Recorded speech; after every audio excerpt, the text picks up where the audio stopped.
Hi everyone, this is Marisol and Tim coming to you for our next NDIS podcast episode. Today we're going to be talking about the bill that just passed a couple of days ago and the changes and how that will affect providers. So just to get started, we want to pay our respects to Indigenous past, present and future. I'm coming to you from Paramount Country in the Adelaide Hills, and Tim's coming to you from Darug Country in Sydney. So yeah, we're going to get right into it. Tim, did you just want to explain a little bit about the bill that just passed? And that was on Tuesday, so 2 days ago. Yeah, so the bill that passed on Tuesday is aimed at cutting the overall budget of the NDIS, the cost of the NDIS.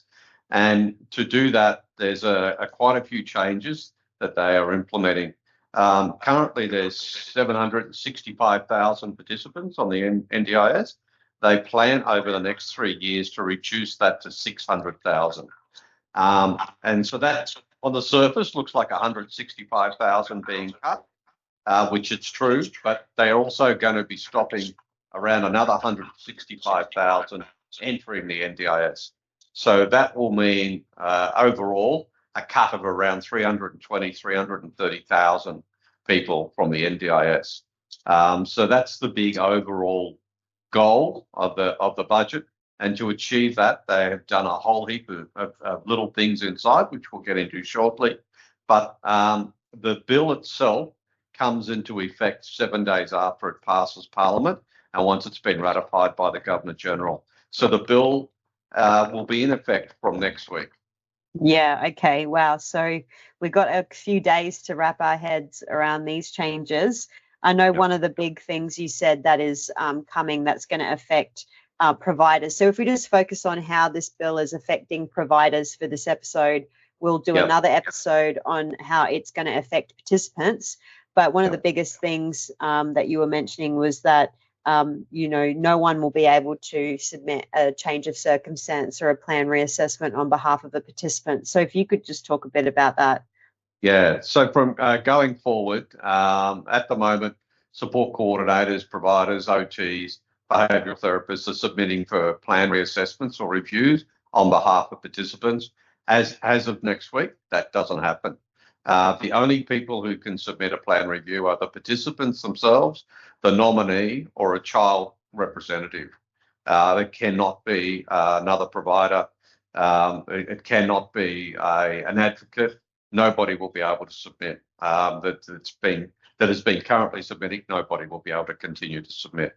Yeah, that's huge because I know so many participants who just don't have the capacity to be putting those documents in for themselves. So I guess we're going to have to figure out, what's the best way for people to move forward if they don't have capacity to be putting in those change of circumstance forms and things for themselves. Yeah, the way it's kind of worded, the way they've done it is they're basically pushing people from unregistered providers, sole traders and independent support workers, pushing them to registered providers because the registered provider will have on tap all the information that the NDIS require, whereas an independent support worker may not have the notes in the right format. Unregistered provider may not be keeping good records, and therefore that participant will be at disadvantage if they want to put in for a plan review themselves. So if they've got a registered provider, they will be able to immediately, hopefully, the registered provider can generate reports. Yeah. So the registered provider should be able to help them and assist them with that process. Yeah. Okay. Yeah. All right. And so, with the records, you were saying now there's a change to how long providers have to now keep their records. Yeah. So before it was only 3 years. You only had to keep records for 3 years. Now they've brought it in line with the ATO, and you have to keep records for 7 years. So all providers have to keep records now for 7 years. So the NDIA can go back and they can question a support from 5 years ago and ask you to provide evidence of that support. And if you can't provide the evidence, they will claw the money back. Okay. And now I guess the big one that everyone's, talking about is the cut to social and community participation. and so that's coming in October this year. So yeah, can you speak a little bit about? Originally, that was scheduled to come into effect in January next year. Okay, but and they've officially said February next year, 27. But in the documents that they've released with the amendment, they've actually brought it forward to October. So from October this year, if your plan comes up for renewal or a rollover, a reassessment, they will be reassessing your social and community participation, and you will be having your funding cut. And that's starting from October this year, 2026. Yeah, wow. Okay. And yeah, again, just speaking about the changes with providers, there's also some changes around claiming for payments and things. So yeah, before you had quite a long time to be able to get your invoices in, but now that's changing as well. Yeah, so you used to be able to claim 2 years or more. So if you missed making a claim, submitting an invoice from 2 years ago, you could still do it. Now you've got 90 days. Anything beyond 90 days, not going to be passed, not going to be approved. So you've got 90 days. So you see a lot of that in the allied health space. They tend to accumulate. They provide the support, and after 2 or 3 months, they will submit the invoice for all those supports. Those are the ones that are going to get caught with that. They've got to submit it now within the 90 days or they won't get paid. Yeah, okay. And yeah, the other big one was the mandatory registration for some providers coming in July next year, 2027. So can you just clarify which providers will have to be registered and which ones will not? So they're saying that in July 2027, that if you're providing personal care or daily living care in a home environment, that you will have to be registered. And that's kind of slipped through in the publicity about the bill passing. Nobody's kind of picked up on that. They were saying that they were going to introduce other registration requirements, and they were going to do that in 2028. But they've brought this one forward into 2027. So from July, if you're supporting people basically with personal care at home, and supporting them with their daily living at home, you're going to have to be registered. So if you're doing any sort of showering, bathing, dressing, toileting, anything like that in your support with your participant, then you will need to be registered. Yeah, so an independent support worker will not be able to claim after July 2027. Unregistered provider will not be able to claim after July 2027. Yeah, that's huge. I mean, it's a really, really big change that I haven't really heard a lot of people speaking about yet. So maybe as the NDIS becomes clearer in the message that it's sending, then maybe it will hit home with people. Yeah, one of the things with the NDIS is they're deliberately vague at the moment because they haven't got everything set up properly. So they're scrambling, they're working to get it all done. They've set themselves timelines. So from October next year, plan managers, for instance, go to a plan management panel. They're still designing how that's going to look. They haven't worked out the criteria, how they're going to get rid of the other plan managers that they don't want in the system. They haven't worked it out yet. They haven't announced it. So they're still developing in all of this. So that's why it's a little bit vague and some of the stuff is being missed and not picked up by people. Yeah, right. Okay. Well, hopefully this coming out in the podcast will, inform people. And if anyone's got any questions or comments about that, please feel free to drop them below. So another big change coming, you said would be affecting plan management. So that's coming in next year, 2027, October 2027. So what are the changes with plan management? So they're going to a plan management panel. And so the NDIS, from what we understand, is that they'll have about 500 plan managers on the panel. And when you're a new participant to the NDIS, you will go on there and they will give you a selection from that panel for you to choose from.